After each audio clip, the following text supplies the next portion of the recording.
Are you truly walking the path you claim to follow, or are your dreams just illusions without a foundation? April's astrology is putting everything to the test: your skills, your discipline, your spiritual practice, and even your integrity.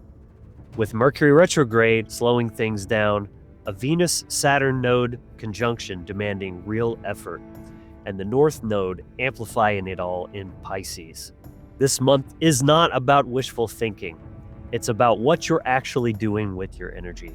This is a time to structure your dreams, refine your craft, and align your imagination with reality.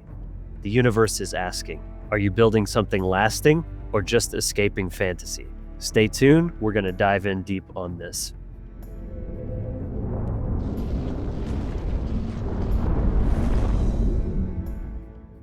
All right, welcome in everyone to another episode of the Astrology Weather Report.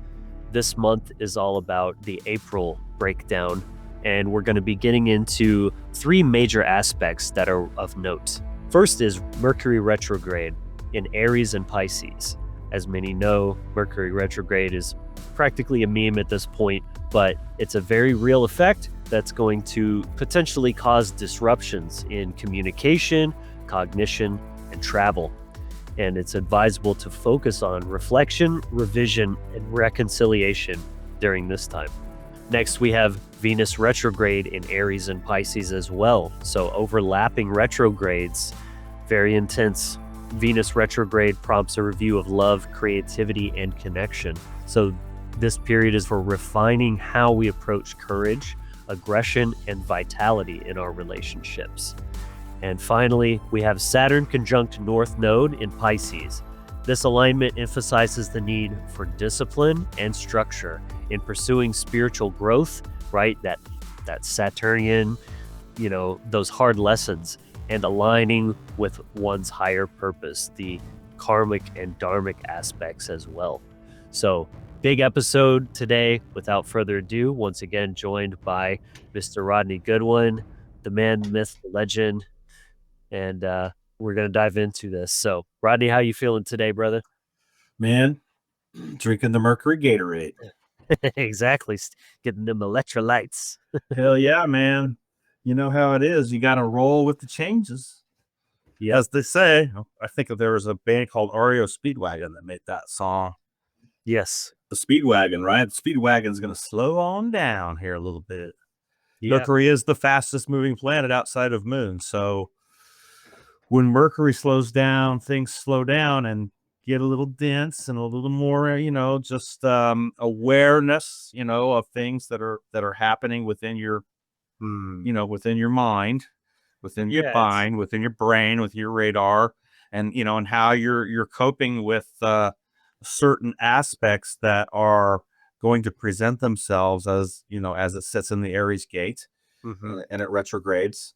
And that's where there's when you know that there's potentially some treachery, some precarious things to navigate. What's the first and easiest thing that you can do is just slow down so that you're being more mindful and cautious with your movements.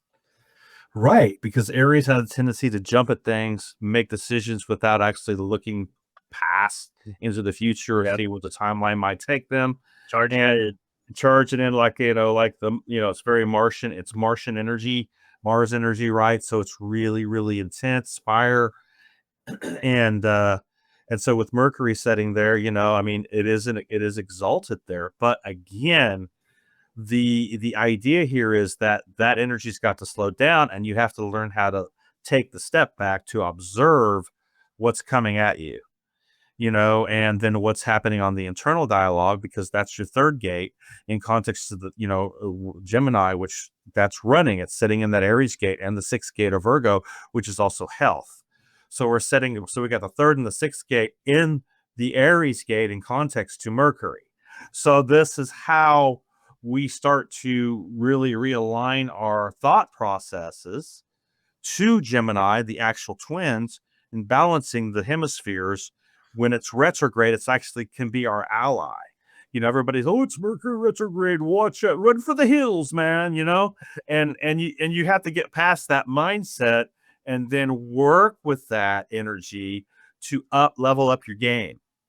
And that's how you do with the retrogrades. This time it's not going to be so intense because it is in conjunction with Venus.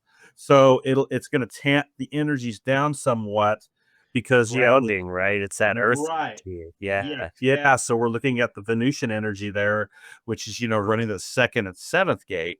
So when we look at the full picture here, running with the retrograde, we have the 2nd gate, the 7th gate, the 3rd gate, and the 6th gate all being represented within Aries retrograde.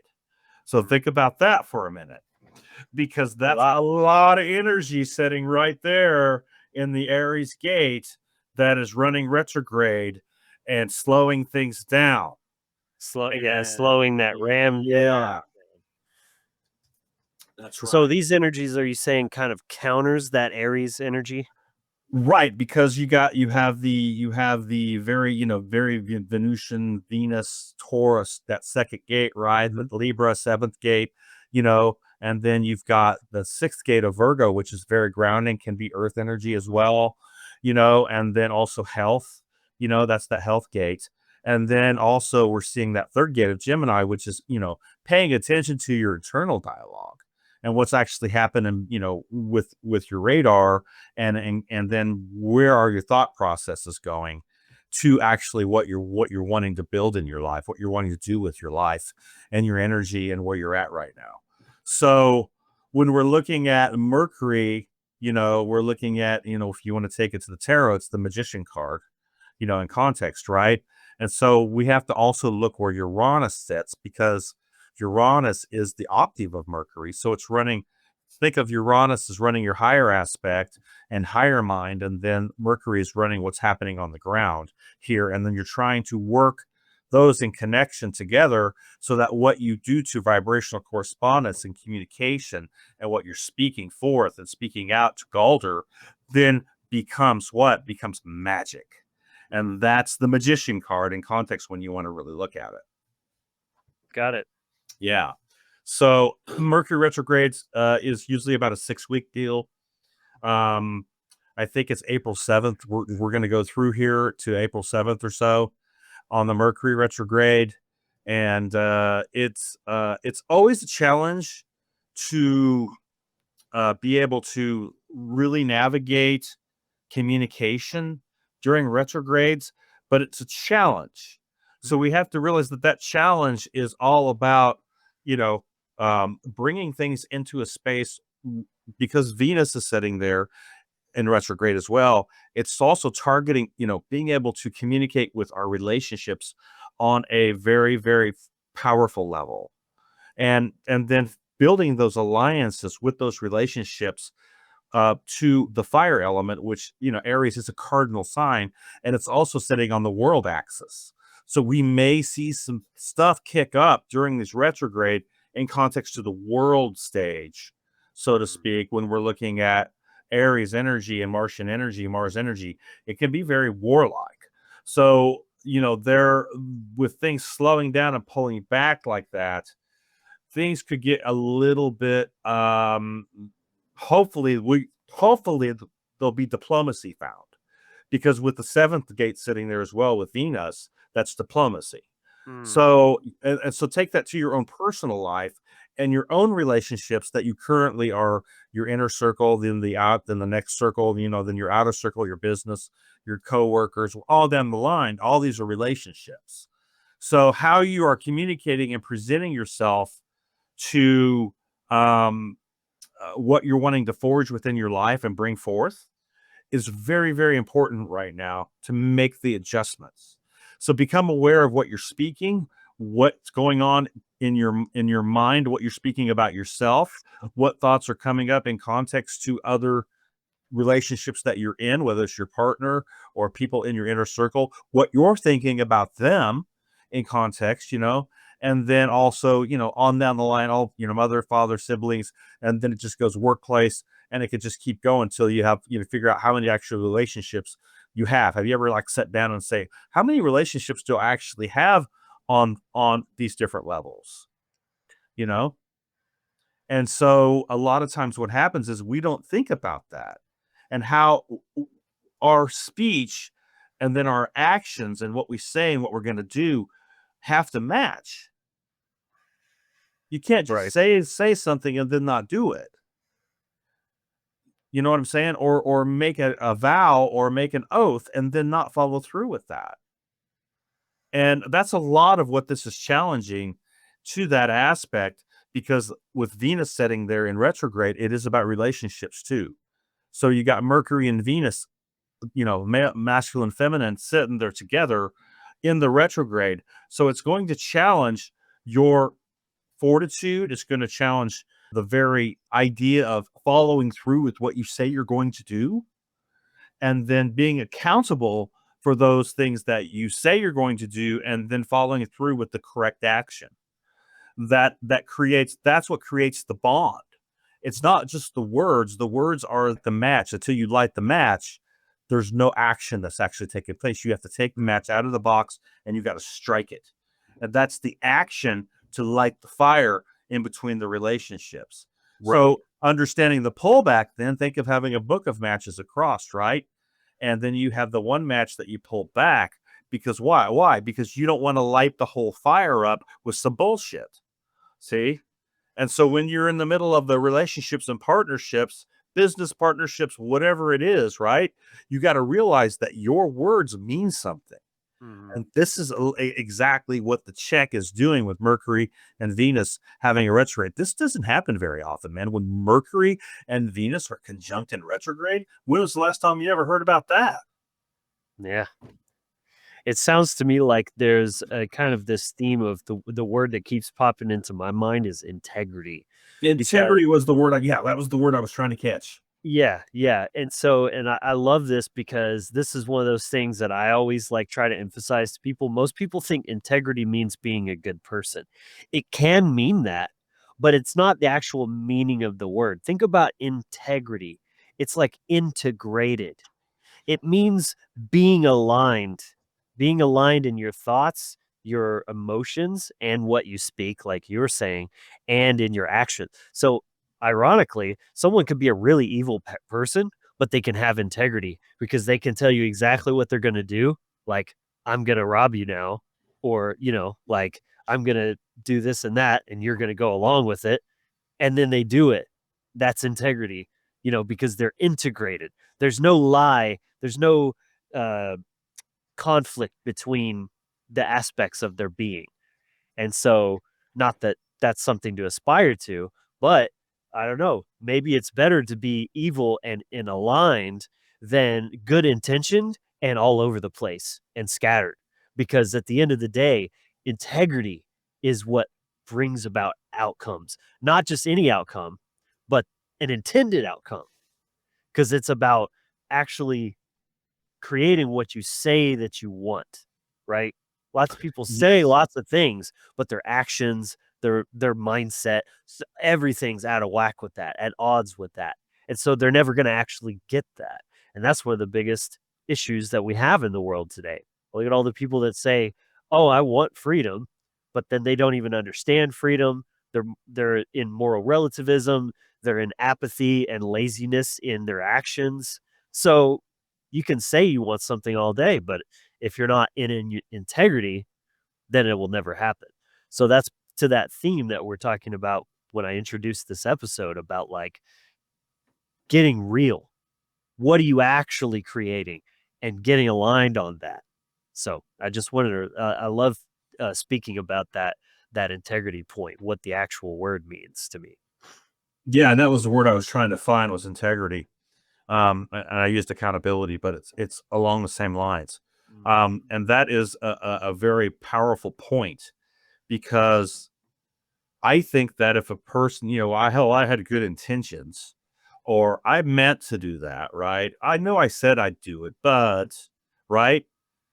When you look at it, it's stagnation.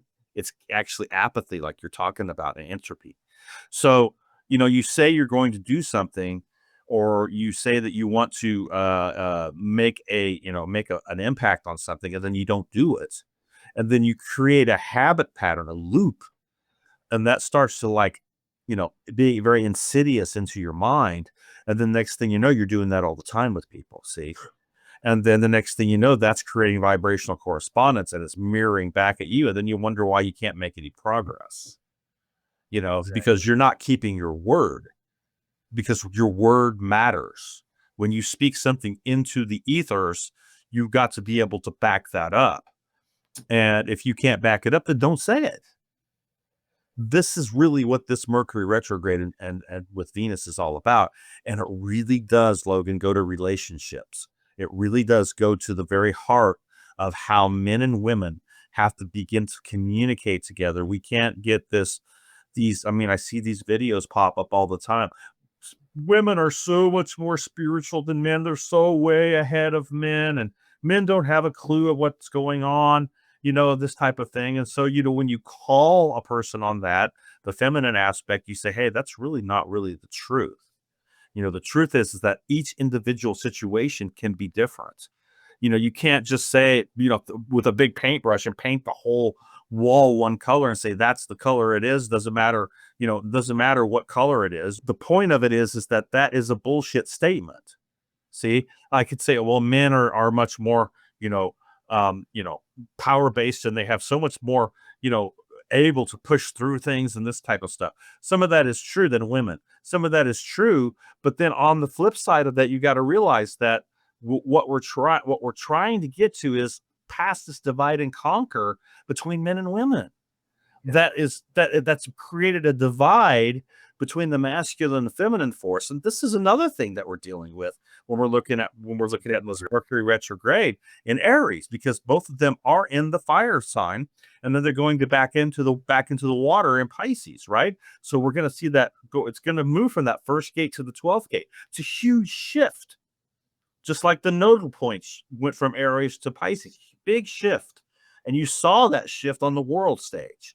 So when we're looking at how we have to navigate this, you've got to be aware and conscious.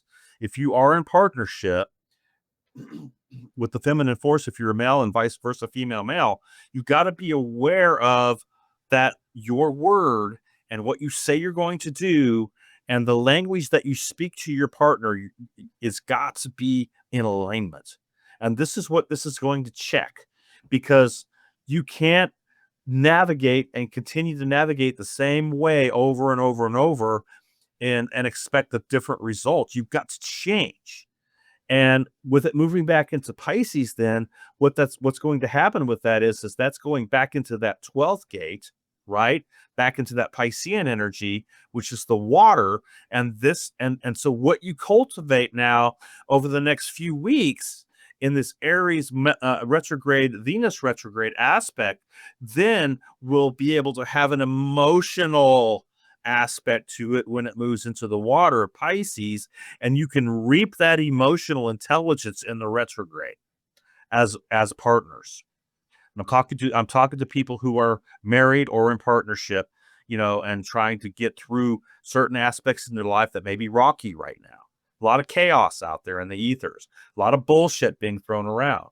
So you have to realize that you can use this retrograde to really do a checkup on your dialogue internal, on what you're speaking forth to your partner and what she's speaking forth or he's speaking forth to you, her or you, and then bring that into a space where you're going to level up your communication. You're going to level up the language that you speak to each other, and bring it into a space where it's much more high level, and understanding that when it moves into that Pisces gate, you can reap the reward of that speech, of those actions that you're forging within the fire element. And then once it hits the Piscean energy in the retrograde and then goes direct, this is going to take your emotional intelligence of the relationship to another level. Hey guys, just wanted to take a quick moment to offer you a special gift. It's the initiation package. I created this to equip you with all the essential tools you need for your daily metaphysical practice, for anyone serious about their spiritual development. This is a free download that includes the Toolbox mini course. It's comprised of 3 parts: the circle, the breath, and the voice. You'll learn how to cast the circle of the Magi, various breathwork techniques, including a powerful guided breath meditation and 2 magical invocations. You'll also get access to the Inner Sanctum, our private community, where you can connect with other like-minded truth seekers, the Wizard Factory weekly newsletter, as well as some custom Wizard Factory wallpapers for desktop and mobile, all for free. This is my way of helping you lay a solid foundation, so don't miss out. Get access now and take the first step on your path. You can find the link to get yours in the description below. So check it out and let's get back to the content. So that's what this retrograde's really all about, or one aspect of it anyway. I mean, we don't see this very often, Logan, where we see Mercury and Venus in a retrograde together. It just doesn't happen very often. And the exact same place. Yeah, so it's a very important retrograde. And I'm not downplaying the fact that, it's not going to be challenging, because it is going to be challenging, but just in a different way than a regular Mercury retrograde. And that kind of leads us into the next part of this, because when we're talking about integrity and keeping your word and contracts and this type of stuff, what are we speaking about? Mercury? Yeah, but Mercury is the communication. But when it comes down to the brass tacks, it's Saturn. Because Saturn is all about what? Accountability. Yeah. And cause and effect. Natural law. Right. So when we're looking at that type of energy, we start to kind of see what's, in the big picture of things, where we're going to have this really intense conjunction with the North Node and with Saturn. And it's coming, and it's pushing up into it now, to the degrees.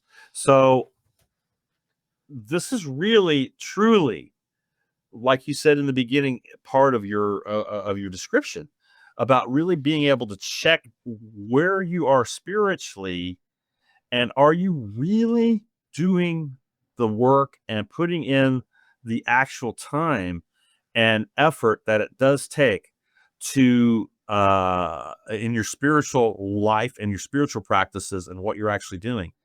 Are you really using your energy to the fullest extent that you can right now? And bringing those protocols into your life. Are you really doing that work? And that is the check here when we're looking at, the North Node expanding things to that Piscean energy, and then bringing it up and saying, okay, the North Node is challenging you. It's challenging us on a collective level to step up our game on a spiritual level. And that 12th house is really all about everything that's hidden and under the water coming up into reality, because Saturn's pulling it up out of the water, literally, like, okay, that's been down there for a long time. You haven't dealt with that. Do you have the spiritual ability and practice to deal with that issue? So Saturn takes this big old hand down in that water and pulls up that nice little thing that you haven't been looking at, and says, here it is. What are you going to do about it? It's always fun. That's what we're dealing with, because the North Node is all about purpose and moving towards the purpose of your dharma, of what you're trying to accomplish in the incarnation, right? Which is Rahu, right? Right, Rahu, which is the soul progression work. It's the head. It's like, it's the head. So where are you heading? That's how I remember it. That, Right. The head is moving forward. The body is kind of like more about where, what have you already mastered? What have you already sort of experienced in past lives? And the head is all about this life, and what are you here to really get into on an experiential level. Exactly. And that's why it's uncomfortable, because it's a space it's new, it's unfamiliar. Yeah, you're not familiar with it. Where you as K2, your South Node, is what you're feeling familiar with, and it's you kind of your body of work, right, from your last incarnation, or back, and it's bringing it full circle around, and then the head's saying, "Oh, what? Wait a second, man, you need to go here." And that's where it's difficult, because the smoke and mirrors and everything that's there to navigate, the North Node, is hard. It's not supposed to be easy. Yeah. And once you get through the veils, the illusionary aspects, of this, then you start to realize that, whoa, wait a second here. There's certain aspects to planetary placements on my natal chart that are going to help me navigate Rahu. And so you have to look where your aspects are to your North Node on your chart, on your natal chart. And then when we're talking transits, what transits are coming up with Rahu, what transits are getting ready to happen, and then how can I navigate those transits to my highest potential? And so that's what's happening on a collective level right now is, with Pisces, it's all about what? Revealing what's hidden. And look what's happening on the world stage. It's like the deep waters, right? It's the very deep waters, and what's happening on the world stage right now is crazy because you start to look at, how the script got flipped from over here. Now it's flipped to over here. And now, oh, by the way, there's only 350 million people in the United States, but all these people over 200 years old are getting Social Security checks. You're like going, what? Like all the way down. Now they're using this like to uncover all this corruption and all this misuse of money and laundering and on down the line. And it doesn't surprise me because of North Node being in Pisces. And Saturn coming in to make karmic aspects to the reckoning of that. See? So now we haven't seen anything yet. Now that Saturn's getting ready to come into conjunction with that North Node, man, you talk about things being revealed that we had no idea about. Holy shit. The next 3 or 4 months are going to be barn burners in context to that, man. The stuff coming up from the deep is going to come up. It's going to come up in your life. It's going to come up from the deep waters of your own reality field, who you are within your own self, and then on the world stage and on a collective level. So just get ready for the ride, because this doesn't happen very often, man. Some of these transits we're getting, they're you don't get them very often. So you've got to take advantage of these transits, of what's happening in the sky. And if you're not taking advantage of that, you need to start. And I'm not saying you need to be astrologists, and I'm not saying that you need to do what we do, but I'm just saying that on an own personal level, you need to start diving into things, man, so that you can actually find out who the hell you are. It's liberating. It's freedom when you start to know who you are. There's freedom in that. So what's some practical ways that people can do that to make the most of these energies? Well, I think the first thing is that, I would say, try to maybe lessen your time on social media a little bit and dive into some of the arts of gnosis that are out there that you can step into. Like a root course, maybe. A root course. Exactly, man. Start studying, start getting some teaching into your life. And, instead of doing the things that you're doing, change things up. Look, cognitive dissonance is like a really, really big thing. And it kicks in all the time because people don't like change. And so instead of people changing, they want to do the blame game and point the finger, and say, it's this, or it's that, or I don't have time. I can't make time. I got this, I got that. The dog. You can make 100 excuses for it. But the fact of the matter is that if you sit down and start and you take that Aries energy and get ignited to that aspect, then you can make the change to the octave, which is Pluto, which is the transformative aspect of Mars. So that 1-8 axis, that 1-8 connection. So the 8th house demands transformation. The 1st house ignites the transformation. You see how that works? Right. Right. So you get the transformation ignited, and then the 8th house comes in and then propels that transformation in context to the occult. And then those things, apocalypto, you get apocalypto moments about your templating and who you are. And you're like, I have that? I didn't know I had that. And the reason why you didn't know it because it wasn't activated. You never put your consciousness on it to activate it. How the hell can you activate anything if you don't put your consciousness on it? Awareness is everything. Yeah. So your energy has to go into internal aspects, which is what retrogrades are supposed to do. They're supposed to help you go on an internal basis to draw up the deep mysteries of who you are. It's kind of like the Isa rune, Right, right? exactly. Going inside, slowing down. That's what Isa is all about. The icicle. It's like slow down, be frozen, and then go within, reflect, process. Exactly. And then Very feminine. you start to realize how much reptilian energy that you've been under to fight, flight, and freeze. Because why? Because that's where you've been in that survival mode for so long, where you haven't liberated your heart vortex. You haven't opened it.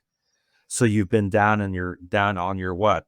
Your adrenals. And so the adrenals and the cortisol levels in your body have ramped up, and you don't have that time of introspection and peace within yourself and balance to go in to open the gate of the underworld so that you can dive into your eighth house and realize what the hell's down there. See? Yeah. And then see your templating, which that eighth and 12th house is all about. But that seventh house has to be opened, and that is the balance of Libra.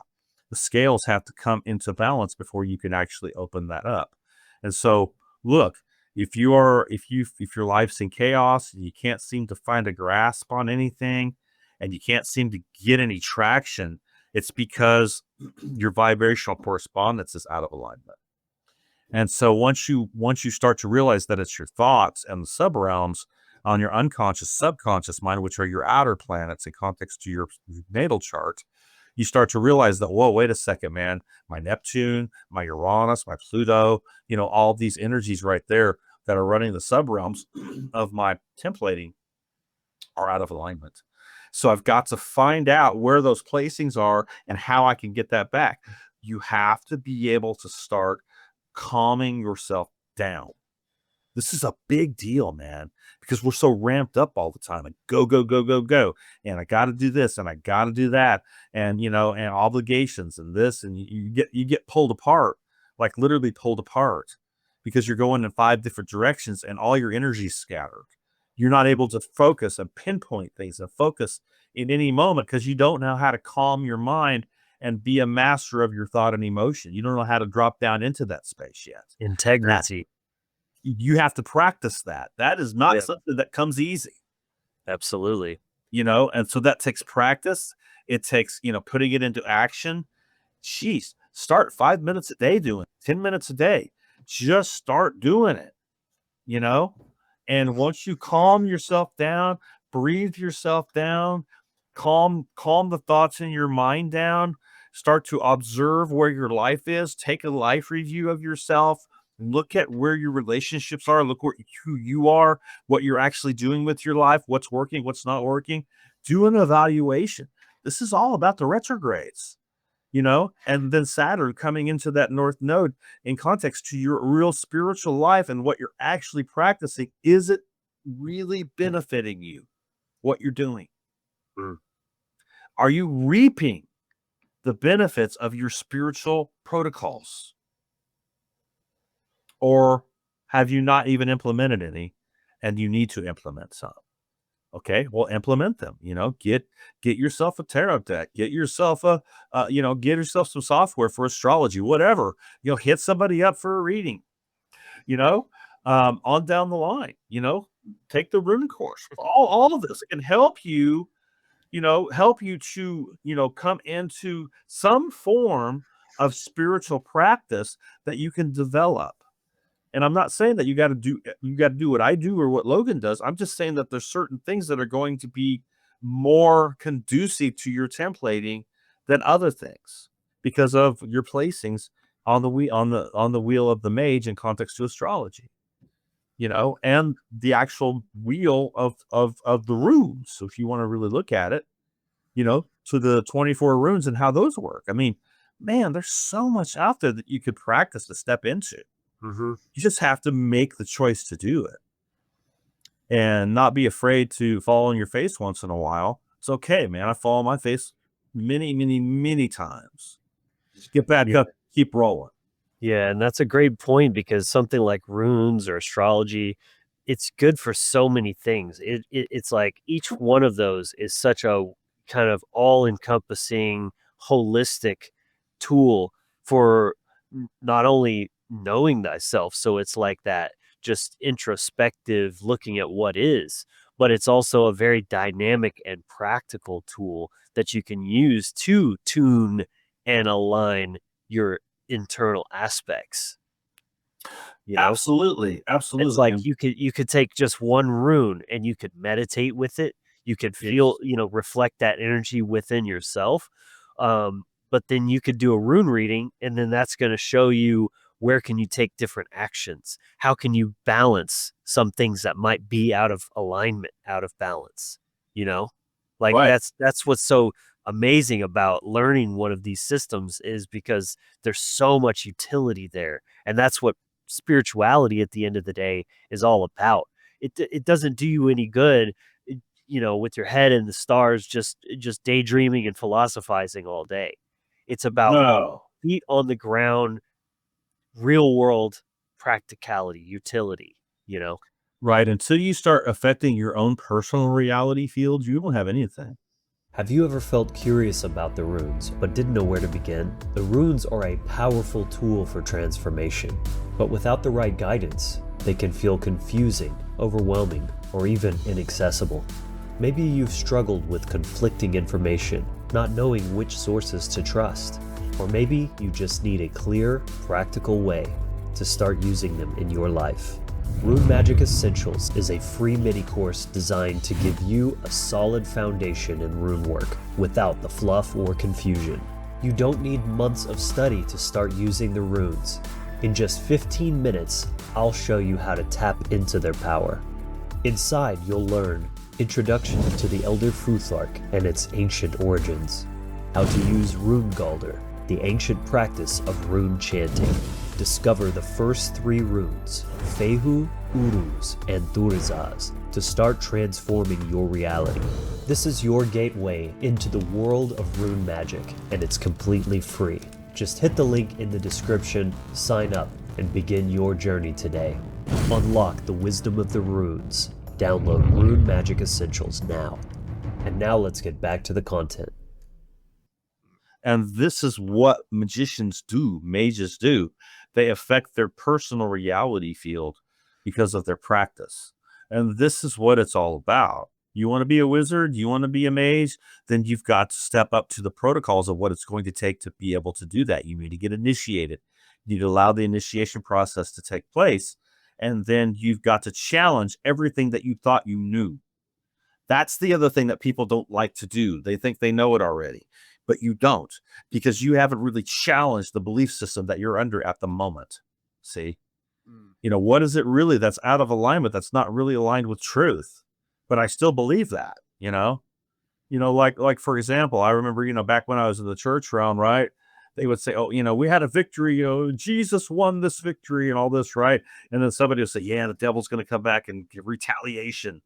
And I looked over and I said, well, that's bullshit. I said, do you believe that? I said, if you believe it, it's going to happen. I said, retaliation for what? And so this belief system was integrated into people's minds. If I do something good, something bad's going to happen. See? Yeah. That's bullshit. See? That's just a bullshit. It's superstition, bullshit type of thing, and you cite belief. Stevie Wonder wasn't wrong, man. Superstition ain't the way. You believe in things you don't understand and you suffer, and that's the truth of it. I mean, what are some of these things that you've been taught or that you have in your sub realms that are sitting there actually putting out correspondence and vibration that you're not even aware of until it's creating your reality. Right. See? So, it's in context to what we're discussing. How could this relate to, say, big transitions or life-changing, like big shifts? going through that. Well, Or initiating that. Okay, so whenever you're having what I call the apocalypto moments, those moments when things are being unveiled in your waking consciousness, things are breaking open, you know what I'm saying? Things are crumbling, Yes. because, it's almost like that stage where he's on the ground, right? He's throwing up because he can't believe the reality of what actually is true. Yeah. Because he's been in the matrix system, and he was in that space where he didn't know what the hell was really going on until the actual truth of what the movie was presenting was presented to him. And he was like, stop, it was like too much for him. And then he ended up throwing up on the floor and couldn't breathe and Purged. yeah, exactly. So all this purging was taking place, but this is where the healing is taking place. This is a healing thing to throw up. That is healing. See, that is purging the parasite, and realizing that, oh, this is spell I've been under for so long that's actually the illusion. And that is the Pisces energy in context to what Saturn's going to bring up when it conjuncts the North Node. Your illusions are going to get crumbled. The structures around us from Pluto and Capricorn transit now are going to you're going to see things start to crumble. Things that we thought were institutions that have been in solid bedrock for years and tens and decades all the way down the line are going to crumble. And the reason why is because Pluto has been through the transit of Capricorn now, and now we're seeing the effect as it moves into Aquarius. See? So all that energy now that's moved into the 11th gate is going to is literally a deconstruction and a reconstruction of something else. And that's what we're dealing with right now. And so you can't allow what's happening outside of ourselves on the world stage to affect what's happening here. Because then you're getting pulled into the arena of the circus. You have to understand that what is happening here is the most important thing that you can put your consciousness on. Absolutely. And that's the great work within yourself.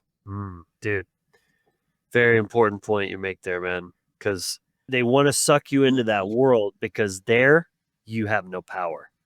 Right. You're a victim. You're a reactor. Yes. And you have almost no influence over things that are happening in the aggregate on the world stage. It's just too big for one person. Staying in your own world and your own realm of influence is where your power lies. As soon as they pull you into it, you're giving your power away, which is exactly where they want you, right? So you have to stay centered within yourself, your own sphere of influence, and focus on staying in your power, your creativity, right? Yes.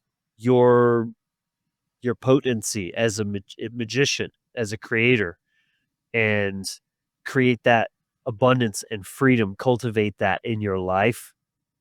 And it's a matter of everyone doing that for themselves. You can't go around being a superhero and saving everyone. No. Everybody has to be there, do the same thing that I just said. You can't do it for them. No one should be doing it for you. And if you expect that from anyone, whether it's a peer or somebody, in the Oval Office or on TV or Rocket Man or whoever, you're a child. You're a spiritual child. And it's time to grow up and be your own hero. Yeah, because once you take the bait and then you start speaking, in context to the division and the us and them, and you take a side and all of that divide and conquer, you're caught. You're caught in the web. And this is where things get really, really dicey for you, because that is a real harvesting tool to consciousness. So the more consciousness that they can get put on, the world stage in context of what's happening, the more power is garnered by them to create of the lockdown in consciousness of the reality field. And this is what we're trying to liberate, because we didn't come here just to, play tiddlywinks and go through another incarnation. We came here to do some fucking work. And that work, mainly in context, is not only your soul code genetics, but it's the bloodline that you're in, and transmuting that bloodline so that there's healing that takes place to the ancestors. And this is a lot of the Mercury energy too, when if you want to really look at it in context to its octave of Uranus, which holds all the old codes for, Lemuria and Atlantis, and all the stuff that was coming up for review right now. And when we look at it from the big picture, and the bird's eye view, so to speak, you have to be aware of what's pulling on you. See? And why is it pulling on you, and what is actually open in your auric field that's allowing that to come and hook in? Because that's really where the work has to happen, to gnosis and knowing thyself. The more you dive into your own personal universe and know your templating, know how you tick, know who you are, the less opportunity there is for things to hook into you to pull your energy and leak it out. Absolutely. This is why you do it, and there isn't any better feeling, Logan, than sitting down one day and having a cup of coffee or a glass of wine or a beer or whatever, and you're sitting there and you're like, man, look how far I've come. Like, you can look back and see where you were, and then you see your progress over the years, and then you come back into that space and you look at where you're at, and some of the things that had happened to you before would have taken you out, would have just taken you off the field, but you're still on the field and you're still forging it because of the work that you did. You understand what I'm saying? Yes, and because you stepped into that power for yourself, Yes. then all of that progress, all of those success and victories, feel, proud of yourself for doing that. Like, it's all Right. you didn't have some savior or somebody just handing out checks or whatever, making it easy for you. That's where all the gains are, and that's where the actual reward and the value is.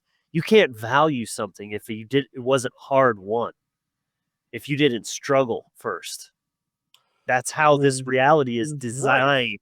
It's how it's supposed to be. Right. Everybody's like, that's that child mentality again of like, oh, why is everything so hard? It's like, because it can be no other way. Nothing would have any meaning or value if it wasn't that way. And just pouting about it isn't going to do any good. It doesn't change how reality works. And you're just demonstrating that you don't actually understand anything or how we're supposed to be interfacing with this life. Exactly. And when you look at the latest eclipse that we just had, to that point, Glad you brought that up. the lunar eclipse, and it was in Virgo, was in a part of the sky of healing, of actually healing not only your own mental and emotional aspect, but your physical body, and healing relationships as well. And so this is where, when we're looking at the eclipse energy, it's always reminding us of, okay, so where can I make the actual changes to what is still eclipsed, what still I haven't understood or understood inside of me, and where can I heal? Where do I need to bring healing to my own life so that can be transferred in thought, in action, and vibrational correspondence and choice to leveling up my reality field to the next space in my soul progression work. And that's what this last eclipse was all about. We just had, and that lunar eclipse in Virgo, very, very powerful eclipse. It really was. I could feel it in my templating, that was some very, very intense, powerful healing that was taking place, and it was signaling that it really is time for things to heal within your life, within your own personal journey, and, like you said, hero's journey that you're on. And you've got to get out of the victim mentality. You've got to get out of that parasitical thinking, and blame game, and pointing the finger, and I'm a victim because I have all of this karmic aspect that I'm dealing with. Look, The reason why you're dealing with the karmic aspect is because you haven't understood cosmic law and principle. So you've been ignorant, and that ignorance is transferred into cause and effect and actions, and now you're paying the price for it from your past. That's karma, you know? And so those past choices are still affecting you in the present and into the future because you haven't actually looked at how you can make the course correction. And this is why I talk about like you and your rune courses and getting into the runes, reweaving or de-weaving and reweaving the norns, the web of weird in your own personal trajectory. So you unweave and then you reweave. So you use the norns to help you do that.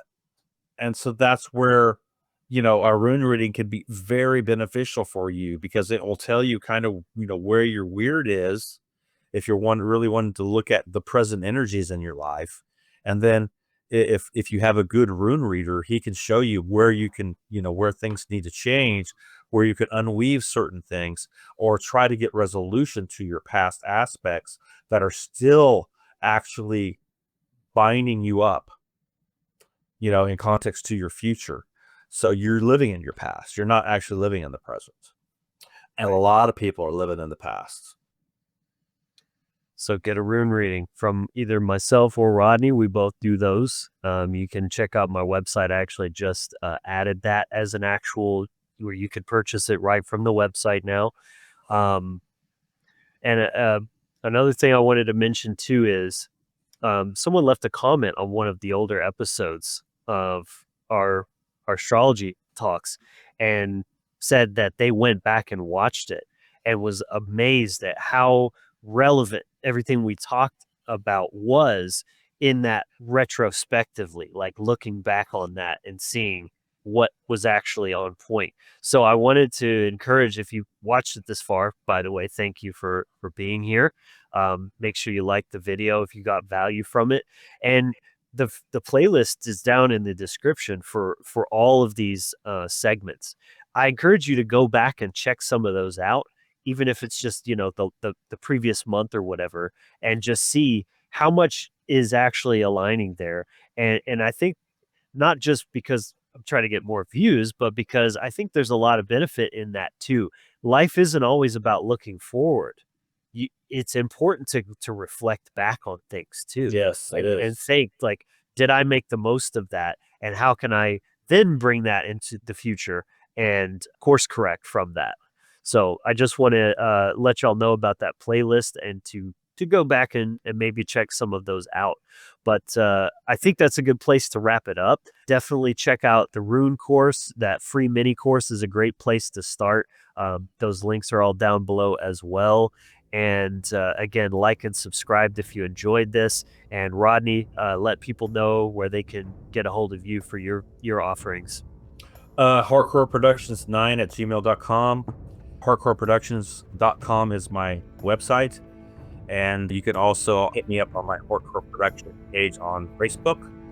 And then if you just want to hit me up directly at Rodney Goodwin, all my stuff goes public. I don't do just friends only. So everything on my feed is public. So you can hit me up on Messenger as well there.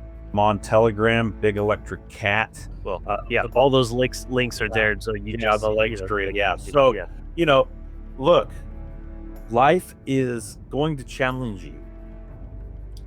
Just bet on it. And you're probably being challenged at the moment with all the energies that have been presenting themselves.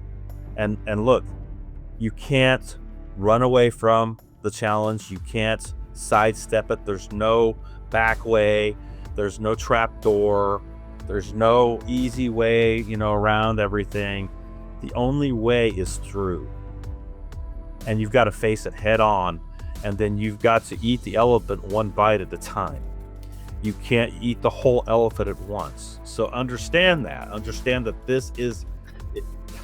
if you're going to start this process, you've got to see it all the way through. And you have to make that choice when you start. That nothing's going to stop you. That's your Martian. That's your Mars energy. Okay? And that is the choice that you make when you start the great work within yourself. You make that choice. But in the beginning of your journey, You make that choice to say, I'm going to see it all the way through. If you do that, and you make that commitment to yourself, that is gold. Believe me, that is fucking gold right there. Hell yeah, absolutely. And well said, man. All right, everyone. Thanks for tuning in. We'll see you very soon in the next one. But until next time, be empowered, inspired, and encouraged. Much love.